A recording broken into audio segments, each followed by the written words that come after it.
Next trick for finding the Slater rule. So Slater rule to find the effective nuclear charge. So Slater rule, if it is a nucleus is closer to the nucleus, the effective nuclear charge is 1 and second shell carries 1. Just far away, it is 0.85. Very far away, it is a 0.35. So for S block and S orbital and the P orbital, we can consider these rules. And the last shell is called nth shell, and next to that n minus 1th shell, and inner shell n minus 2th shell, and then the very closer to the nucleus is n minus 3rd shell. So for d and f orbital electrons that is closer to the nucleus, first 3 shells are 1 1 1 is the effective nuclear charge value, and last shell alone carries a 0.35. If it is a hydrogen 1s2 electron means that is 0.30. Remember, for only for hydrogen is exception, 0.30 for hydrogen. For rest at all, it carries a 0.35.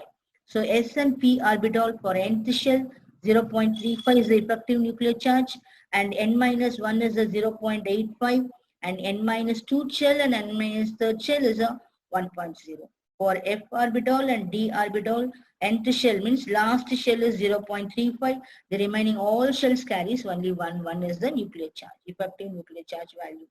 So now I have given a set of orbitals. 1s comes alone, 2s and 2p put one set, 3s and 3p one set, 3d one set, 4s and 4p together one set, 4d is one step, and 4f is another step.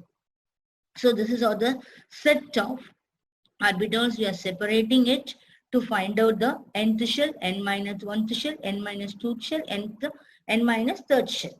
So let us consider this lithium 3 atomic number. Find out, the question is find the effective nuclear charge of last electron in lithium atom.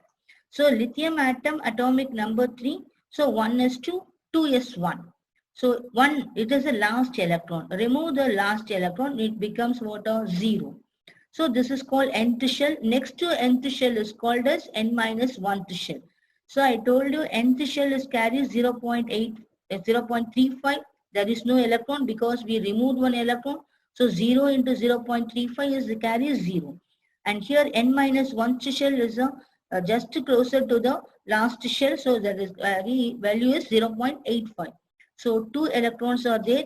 So 2 into 0.85 getting 1.70. So 1.70 plus 0 we are getting 1.7. This is called a Slater rule to find out the effective nuclear charge by removing the electron from the last shell. So you better write come from the right to left. That is very easy to find out, because when you go beyond the nucleus, the value is very less. 0.35 is the last shell. When you come closer to the nucleus, 0.85. Very, very closer means 110. More attraction, 10. Less attraction, 0.85. Very, very less attraction, 0.35. So better you come across from right to left means you will get a Slater rule. We can calculate the effective nuclear charge. The value is called, the shielding effect is called 1.7. So the effective nuclear charge is equal to Z minus screening constant. So the screening constant calculated by the Slater rule, that atomic Z is equal to atomic number of lithium is 3. The screening constant value is 1.7. 3 minus 1.7 equal to 1.3. So the effective nuclear charge of lithium Z star equal to 1.3. Next example, boron 5. The finding the effective nuclear charge of lost electron.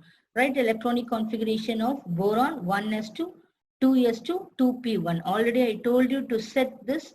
S comes one set, 2s and 2p one set. So this is called nth shell, and this is next to n minus 1th shell. There is no n minus 2th shell and n minus 3rd shell. Only 2 shell. So last electron, you remove the last electron from p orbital, you will get only 2 electron in nth shell. So 1s2 plus 1s2, 2s2 plus 2p, 0. Nth shell only 2 electron. The value of nth shell of a screening effect is 0.035. So 2 into 0.35, nothing but 0.7. Plus n minus 1th shell, we have 2 electron. So 2 into 0.0. 0.85. This is a 0.85 because already I written 0.85. Same 0.85, that nothing but 1.7. Already I have given you here the also 1.7. So here 1.7 plus 0.7, that is equal to 2.4 is a screening effect of the boron. So effective nuclear charge is nothing but atomic number minus screening constant. Screening constant value is 2.4. Atomic number of the boron is 5. 5 minus 2.4 gives a 2.6 is the effective nuclear charge. So titanium 22 is the atomic number. 1s2, 2s2, 2p6, one set. 3s2, 3p6, another set. 4s2, separate set. 3d2 is a separate set. According to the increasing order, 4s should come last and 3d will get inside.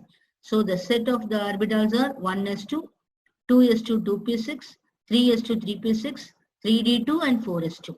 So effective nuclear charge, we should remove the last electron, one electron from the last. So after removing one electron from this, it is a d orbital. So that is nth shell is nothing but 3d orbital. Remove one electron, we will get a 3d 1. So this is called as a 0.35 is the nth shell. Remaining all n minus 1 and n minus 2 shell, n minus 3 shell will carry 1 is the effective nuclear charge. So screening constant value is 18. So here only one electron, 1 into 0.35 plus 18 electrons. Here we count all the electrons.